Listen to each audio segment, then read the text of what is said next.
আল্লাহর কৃতজ্ঞতা জ্ঞাপন করি,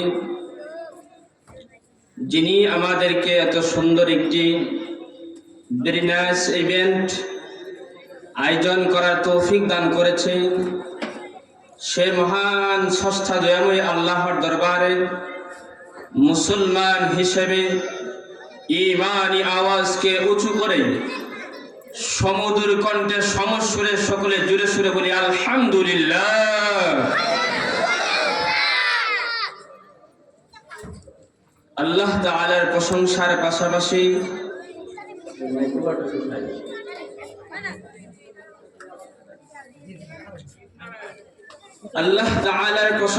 পাশাপাশি এই মাহফিল অর্গানাইজিং কমিটিকে আমি ধন্যবাদ জানাচ্ছি। and I am thanking for principal of madrasa and all teachers and all volunteers and the media and all peoples. পাশাপাশি এই মাদ্রাসার সুনামধন্য প্রিন্সিপাল, আমার ক্লাসমেট হাফেজ মৌলানা নুহমান আহমদ সাহেব দামাত বারাকাতুহু, আমরা একসাথে বাটপাড়া মাদ্রাসায় পড়েছি এবং একসাথে ভাদুগড় মাদ্রাসায় দাওরা হাদিস কমপ্লিট করেছি। তিনি আমাকে ছাত্র জমানার্থী অনেক মহব্বত করতেন, ভালোবাসতেন। এই জন্য আমাকে এখানে কথা বলার সুযোগ দেওয়ার জন্য আমার পক্ষ থেকে তাকে আন্তরিকভাবে ধন্যবাদ দিচ্ছি।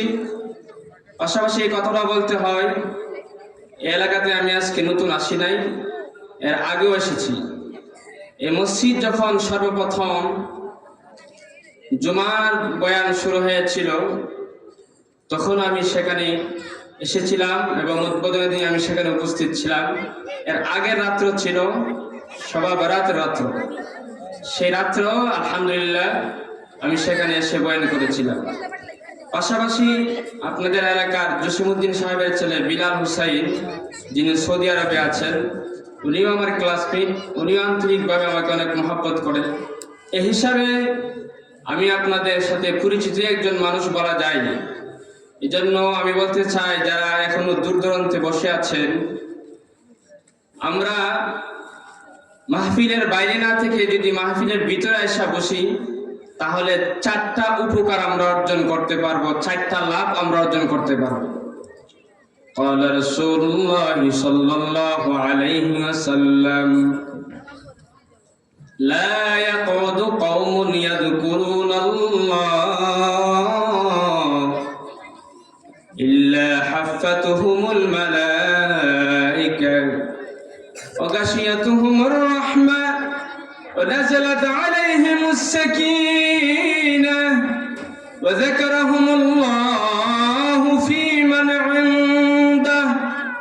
सरकार दो आलम नबी जी फरमान, যেখানে কুরআন এবং হাদিসের আলোচনা করা হয়, আল্লাহর নাম স্মরণ করা হয়, সেই জায়গায় যারা এসে বসে তাদের চারটা লাভ হয়। কয়টা লাভ? আল্লাহ রাসূল বলেন হাফাতুহুমুল মালাইকা, সেই জায়গার চতুর্পাশে ফেরেশতারা বেষ্টন করে নেয়। সেই জায়গার চতুর্দিকে ফেরেশতারা একজনের কাঁধে করে আরেকজনের কাঁধে করে আল্লাহর আরশ পর্যন্ত ফেরেশতারা দাঁড়িয়ে যায়। বলেন সুবহানাল্লাহ। দুই নাম্বার উপকার হলো, আল্লাহ রাসূল বলেছেন ওয়াগাশিয়াতুহুমুর রাহমা, যারা ওয়াজ মাহফিলে এসে বসে যায় আল্লাহর রহমত তাদেরকে বেষ্টন করে। বলেন সুবহানাল্লাহ। তিন নম্বর আল্লাহ রাসূল বলেছেন ওয়ানাযালাত আলাইহিমুস সাকিনাহ, আল্লাহর পক্ষ থেকে তাদের উপর শান্তি অবতীর্ণ হতে থাকে। বলেন সুবহানাল্লাহ।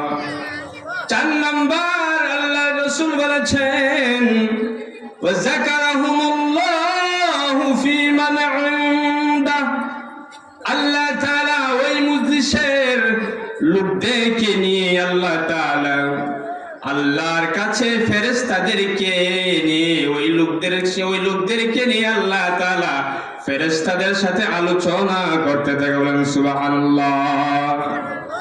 তাহলে যারা মাহফিলে আসবে তারা এই 4টি উপকার পাবে, নাকি যারা মাহফিলের বাহিরে থাকবে তারা 4টি উপকার পাবে? যারা ভিতরে থাকবে।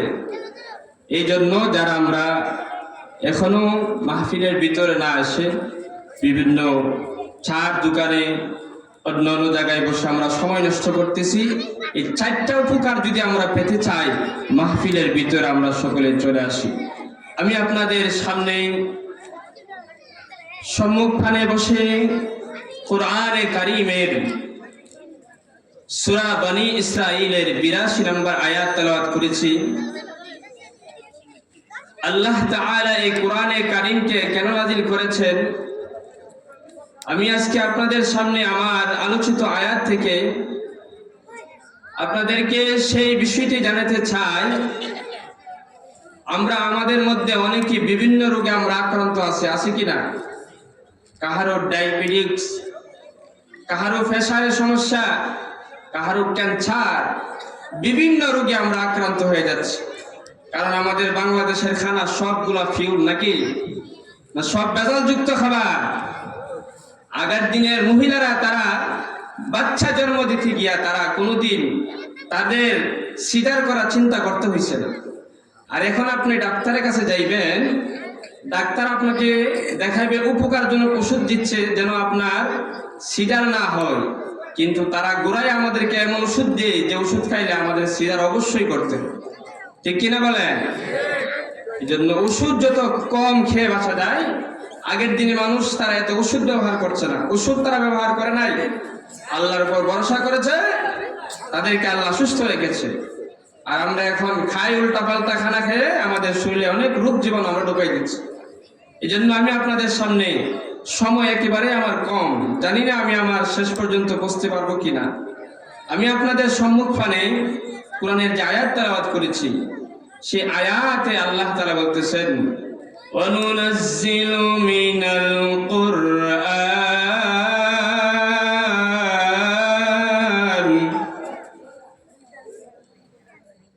ওয়ানুনাজ্জিলু মিনাল কুরআনি মা হুয়া শিফা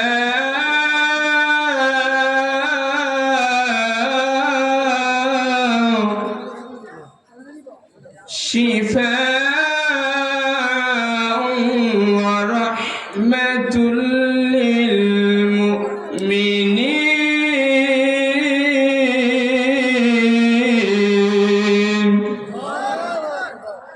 আল্লাহ তাআলা বলেন, এই কোরআনে আমি এমন বিষয় নাযিল করেছি যা রোগের জন্য রয়েছে চিকিৎসা, বলেন সুবহানাল্লাহ, এবং মুমিনদের জন্য রয়েছে রহমত। এই 2টি টপিক নিয়ে আমি আজকে আলোচনা করব। 1 নম্বর হলো ট্রিটমেন্ট অফ কোরআন, কোরআন আমাদের জন্য চিকিৎসা কিভাবে হয়।